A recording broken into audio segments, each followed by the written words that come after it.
Dan sedikit-sedikit waktu itu Delami mulai mengekspor barang hasil dari produksi ya. Itu produksi dari semua sendiri Pak ya? Enggak juga Pak Tutum, enggak semua itu 100% bisa diadopt di Yeah. dalam negeri. Ada style-style yang kita yang market kita di Indonesia tidak bisa terima. Oke. Gitu. Kita salah warna, ya mau nggak mau kita juga harus berani langsung. Ya.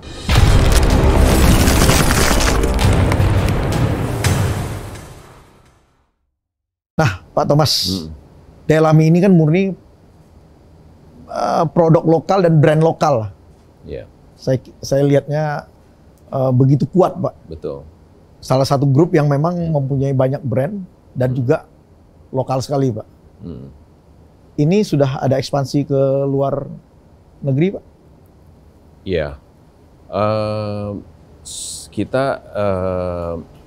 Kita sudah ada di Vietnam dan Filipina saat ini. Vietnam dan Filipina? Iya. Membuka outlet, Pak ya? Buka outlet. Bukan sekedar ekspor barang saja? Outletnya pun dibawa gitu? Iya, betul. Karena memang ya konsep seperti yang ada di Indonesia sekarang gitu, Pak.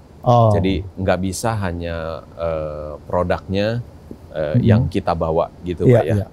Agak berbeda mungkin dengan. Ya, bukan ekspor barang saja, maksud saya titip di dep store lokal sana, bukan, Pak, gitu. Pak. Bukan.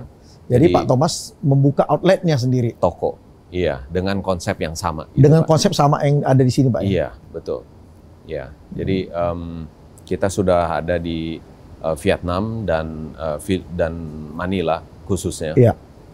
Ya, jadi itu sudah kita lakukan waktu sebelum pandemik, ya, sebelum pandemik. Jadi saat ini memang seperti di Vietnam itu mereka lebih parah dari Indonesia, Pak, recovery-nya. Jadi kalau kita ada PPKM, mereka di sana juga ada lockdown gitu ya, Pak. Iya. Itu lebih lama daripada Indonesia. Oh, begitu, Pak. Jadi recovery-nya itu Indonesia jauh lebih cepat daripada di Vietnam gitu. Jadi sampai saat ini masih berjalan stagnan gitu. Tapi sekarang ya mungkin sudah retail itu sudah hampir kembali normal di Vietnam gitu, Pak. Jadi tapi prospeknya dengan support yang sangat minim, boleh dibilang, Pak, resultnya cukup baik. Jadi kita cukup optimis bisa. Sudah berapa baik. brand, Pak, yang dibuka di sana, Pak? Vietnam dan Filipina. Kita fokus untuk color box, Pak. Oh, color box. Iya, kita fokus untuk brand color box. Brand color box. Iya. Okay. Di Filipina dan Vietnam sama, Pak? Sama, Pak. Oke. Jadi memang profil populasinya juga sama dengan Indonesia, Pak. Jadi banyak banyak remaja, anak-anak muda gitu ya, Pak. Ada kemungkinan brand Delami yang lain, Pak, akan dibawa ke sana lagi? Ya, pasti, Pak. Tapi ya bertahap lah. Bertahap, ya. Kita pastikan ini ya sukses dulu, Pak. Ya. Saya doakan brand Delami yang lain akan menyusul, Pak. Amin. Pak Thomas, ini kan Indonesia ini kan saya lihat basisnya sebetulnya banyak UKM-UKM kita juga menjahit baju. Kalau Pak Thomas sendiri melihat yang sudah lama berkecimpung dari orang tua sampai Anda sendiri, gimana sih sebetulnya masa depan industri-industri pakaian kita sendiri, Pak? Nanti saya akan kaitkan dengan, ya kita lihat dunia udah semakin global, Pak. Brand-brand internasional juga pada masuk. Nah, tantangan untuk kita industri lokal sendiri, menurut Pak Thomas gimana, Pak Thomas? Iya. Saya kira pasar Indonesia besar, ya, besar sekali lah kalau saya boleh bilang ya. Jadi dan seiring dengan pertumbuhan income dari GDP per kapita kita, orang punya disposable income lebih, ya. Spending untuk beli pakaian, ya. Untuk beli pakaian, ya. Jadi dari sisi total market sendiri pasti akan bertumbuh, gitu ya. Total market di Indonesia. Tapi pertanyaannya mungkin kan bagaimana supaya kuenya, porsinya ini kan dinikmati oleh karena saya lihat masyarakat lokal kita industrinya masih banyak mengandalkan dari produk penjualan pakaian, Pak. Iya. Nah, ini Pak Thomas melihat keadaan situasi saat terakhir ini gimana, Pak Thomas? Iya. Nah, di sini mungkin ya karena kita ini industri ini termasuk baru di Indonesia, industri retail pakaian ini. Jadi profesionalnya dan supportingnya gitu ya, supportnya juga belum terlalu banyak gitu, Pak. Ya, jadi contohnya ya saya harus ambil profesional supply chain misalnya itu dari bukan dari fashion gitu, itu harus mungkin dari background latar belakangnya dari FMCG gitu, ya ya tidak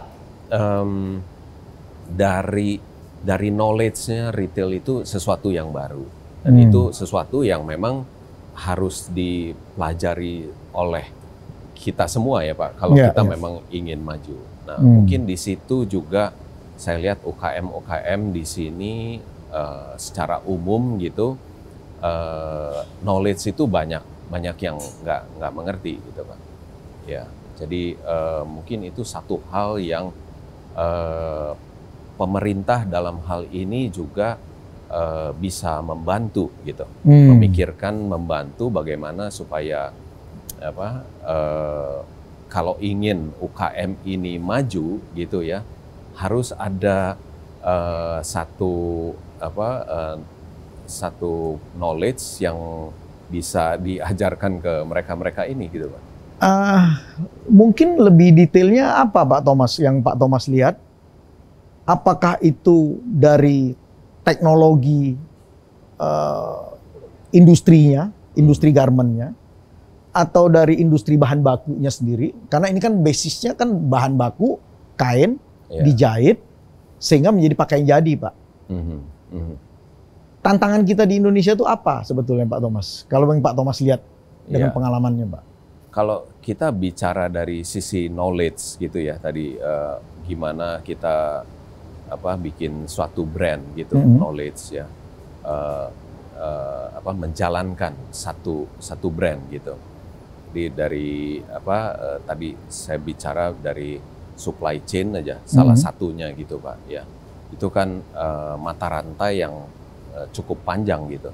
Jadi mulai dari kita mendesain gitu ya, mendesain baju itu dan kita harus memproduksi gitu. Aksesorisnya.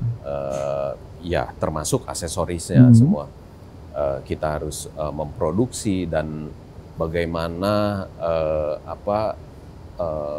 puluhan atau ratusan SKU itu harus datang bersamaan gitu. Itu kan perlu satu pengaturan gitu Pak. Iya.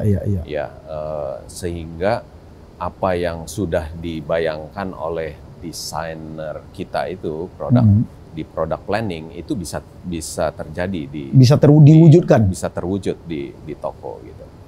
Ya itu dari sisi knowledge gitu ya. Banyak hal lain gitu ya. Dari hal pendisplayan di toko misalnya begitu ya. Bagaimana mulai dari board design gitu ya. Bisa sudah terbayangkan nanti di toko itu akan displaynya seperti apa gitu Pak. Ya itu semua ada software-nya gitu Pak. Ya, jadi kalau menurut Pak Thomas itu kan satu rantai untuk menjadikan satu industri pakaian ini menjadi sempurna lah saya lihat. Tetapi kan kalau dilihat struktur sosial masyarakat kita yang memang ada yang mungkin hanya industrinya dia menjahit untuk pihak lain gitu Pak.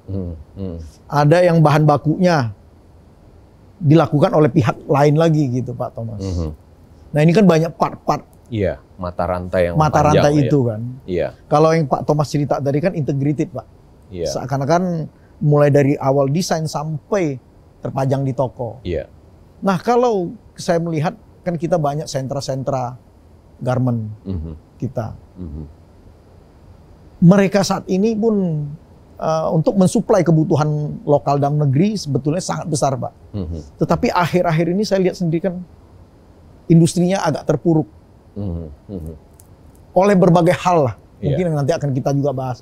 Nah, apa yang Pak Thomas lihat dari segi supporting industrinya sendiri, seperti bahan bakunya, aksesorisnya, atau teknologi permesinannya, Pak Thomas? Ini kan rantai ini kan harus baik semuanya, Pak Thomas. Iya, kalau kita bicara garment itu kan 70% itu di kain ya, Pak Tutum ya, di kain. Tapi dalam hal ini Pak Tutum mention mengenai aksesoris. Aksesoris itu juga meskipun dia porsinya di belasan persen, tapi itu menjadi sangat menentukan kadang-kadang, Pak. Iya. Nah, tapi saya bahas kain yang terutama yang ini. Kain itu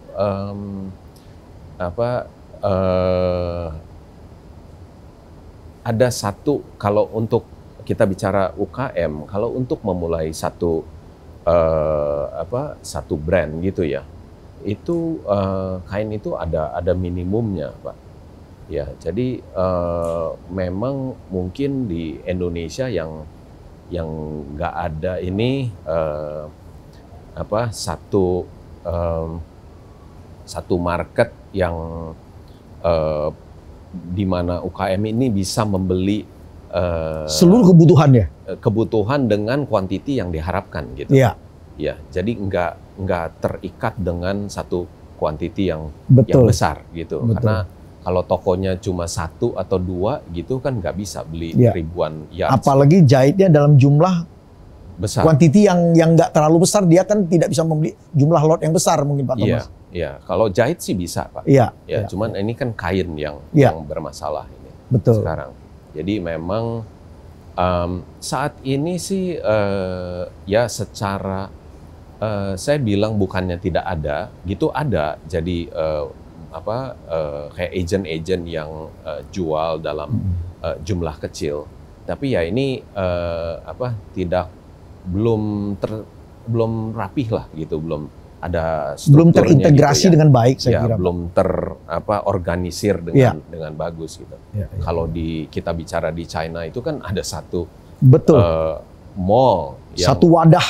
Yang di dalam sana apapun aksesoris tadi khusus mereka hanya menjual di situ ada mesinnya, di situ apa semua ada, saya lihat, Pak Thomas. Iya, itu adalah fasilitas-fasilitas yang sangat memungkinkan untuk industri-industri ini untuk bertumbuh gitu, Pak. Tadi kalau agar kita kuat cerita, ya, bukan hanya tumbuh saja. Iya, jadi kuat. Ya, produknya jadi bagus gitu ya. Jadi lebih standarnya lebih tinggi gitu ya. Nah, itu tantangan mungkin di industri lah. Kalau Pak Thomas sendiri melihat kan pangsa pasar kita besar. Selalu menjadi inceran biasanya. Untuk dari pihak-pihak dari manapun. Baik produk jadi yang sudah masuk, brand-brand internasional, maupun produk yang bukan dijual secara resmi, Pak Thomas, sekarang saya lihat.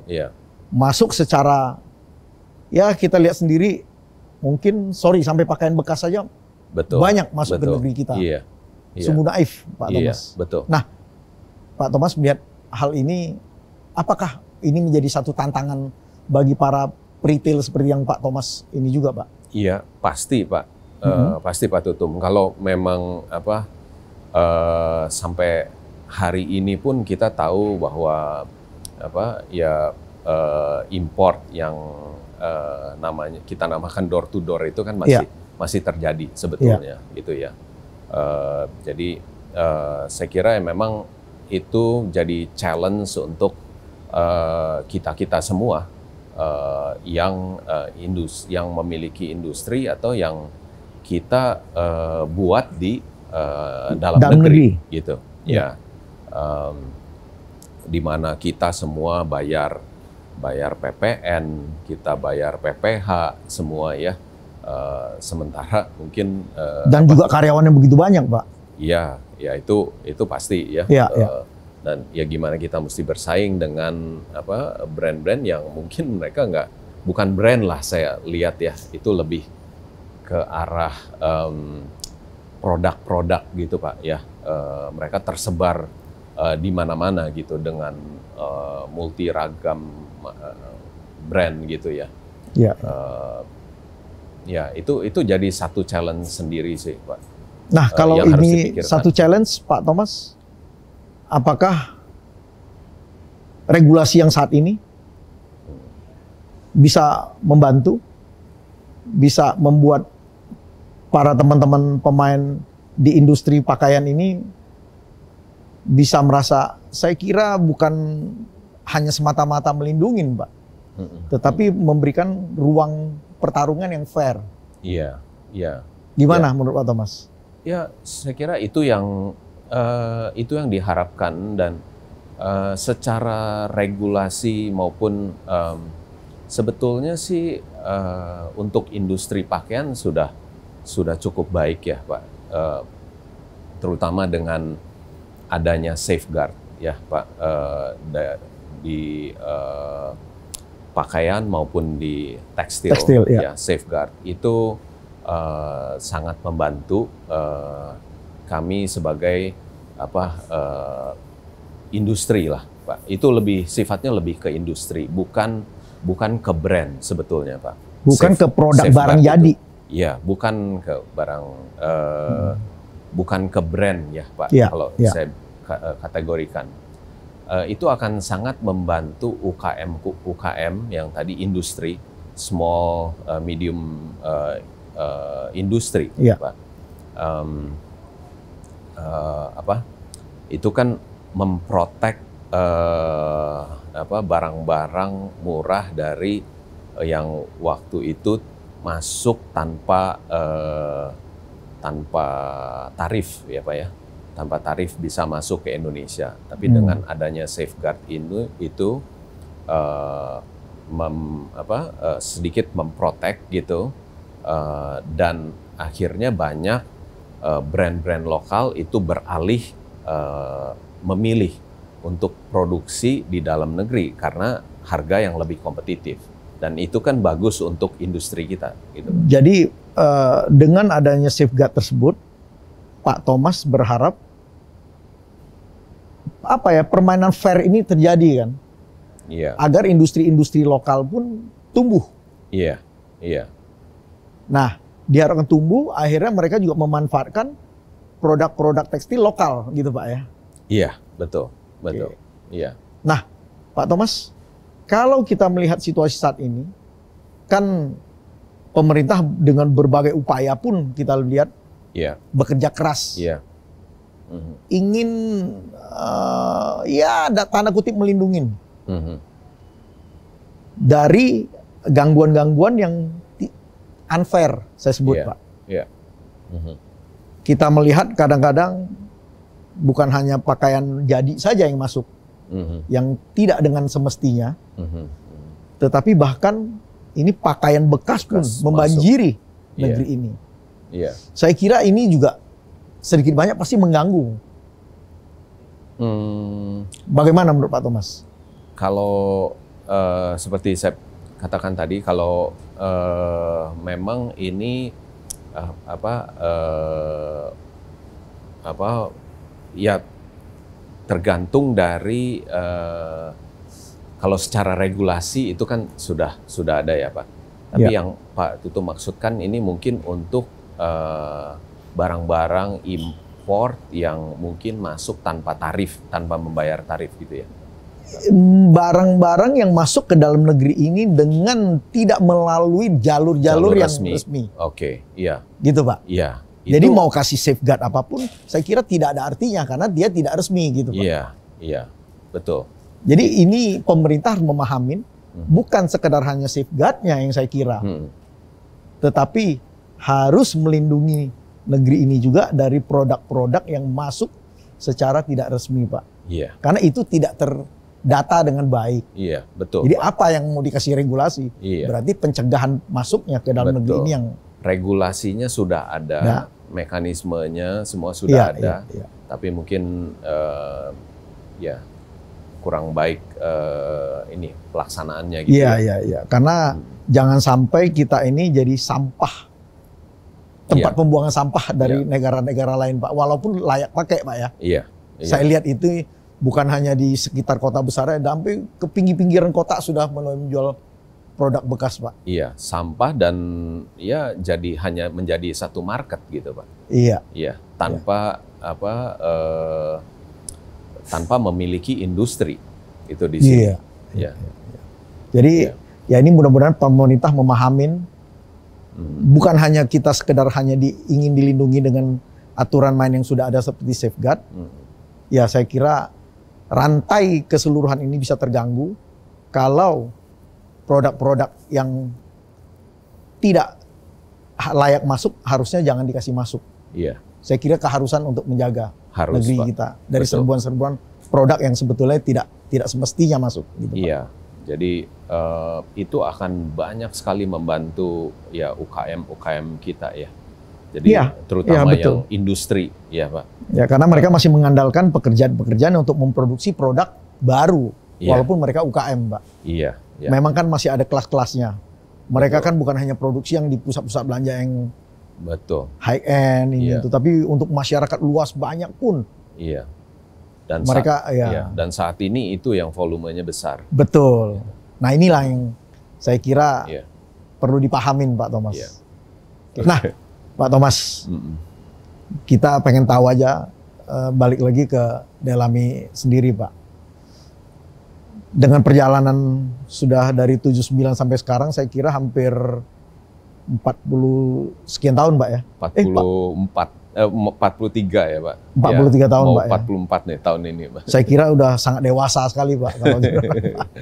Jadi apa, Pak, achievement atau pencapaian-pencapaian sudah didapat oleh Delami Brand, Pak? Silakan, Pak. Iya, pencapaian dari ya mungkin penghargaan. Terutama dari kalau penghargaan mungkin memang banyak di Indonesia event-event seperti itu ya, Pak. Iya. Tapi memang mungkin belum ada event resminya gitu ya di Indonesia. Kalau penghargaan dari misalnya seperti Wrangler, kita sudah bisnis dengan mereka itu 30-an tahun juga, Pak, dengan Wrangler. Itu kita sering mendapatkan Country of the Year gitu, Pak. Ya, dari Wrangler seluruh dunia gitu, Pak. Ya, jadi bagaimana kita mengembangkan brand ini, Pak, dari dari awal gitu ya sampai dengan saat ini. Iya. Mungkin Pak Thomas bisa ya untuk mengakhiri bincang-bincang kita, Pak Thomas. Iya. Pak Thomas kan seorang presiden direktur, Pak, dari Delami Group nih, Pak.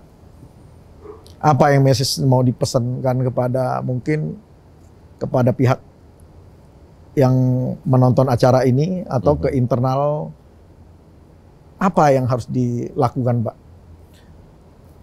Iya, saya berkaca sendiri dengan apa yang udah saya lakukan selama ini gitu. Jadi memang saya pikir dimanapun, di bisnis manapun gitu ya, fokus itu penting ya, Pak. Oke, fokus, Pak. Fokus, ya. Jadi karena bisnis ini memerlukan perhatian yang banyak ya, Pak. Apalagi Pak Tutum sendiri mungkin mengerti bisnis fashion ya. Ini bisnis fashion ini boleh dibilang entry barrier-nya itu low ya, Pak. Sangat mudah gitu untuk orang bisa masuk. Siapapun gampang untuk masuk. Iya, gampang gitu. Nah, jadi memang kita harus kita sukses hari ini, berhasil hari ini, belum tentu kita the next 5 years itu akan terus seperti itu gitu Pak. Jadi memang setiap harinya, setiap minggu, setiap bulan, setiap tahun gitu ada yang harus kita sesuaikan gitu Pak dengan situasi dan kondisi market ya, behavior konsumen juga berubah gitu ya Pak. Sebelum pandemik dengan sekarang waktu pandemik dan sekarang setelah pandemik itu kan pola orang berbelanja berubah gitu ya. Pakaian yang mereka pakai juga berubah gitu Pak. Ya, jadi memang ya bisnis ini ya nggak bisa kita jalankan sekali kita buat konsepnya, strateginya, distribusinya kita sudah jalankan dan nggak bisa dibiarkan ini berjalan begitu saja pasti berhasil gitu. Jadi harus diplototin setiap saat gitu Pak ya? Mau nggak mau Pak. Iya. Saya kira itu bisnis, di semua bisnis lah gitu. Tapi spesial untuk bisnis pakaian saya kira mungkin agak sedikit berbeda Pak. Kalau teman-teman yang lain betul memang apa yang Pak Thomas tadi sampaikan, karena memang bisnisnya agak beda dengan pakaian, angle-nya pun mungkin beda gitu Pak Thomas. Kalau fashion ini kan menyangkut tren gitu Pak. Iya. Jadi mungkin treatment-nya pun berbeda. Betul, sangat perubahan itu boleh dibilang on the monthly basis gitu. Iya. Thank you sekali Pak Thomas atas inspirasi dan juga mengedukasi bagi anak-anak muda yang mungkin pengen tahu tentang acara bincang-bincang retail kita Pak Thomas. Jadi saya terima kasih sekali lagi. Thank you atas waktunya. Thank you atas undangannya. Yang begitu sibuk masih mau bisa berbagi pada kita semua. Saya ucapkan terima kasih Pak Thomas. Thank you. Thank you. Salam. Thank you.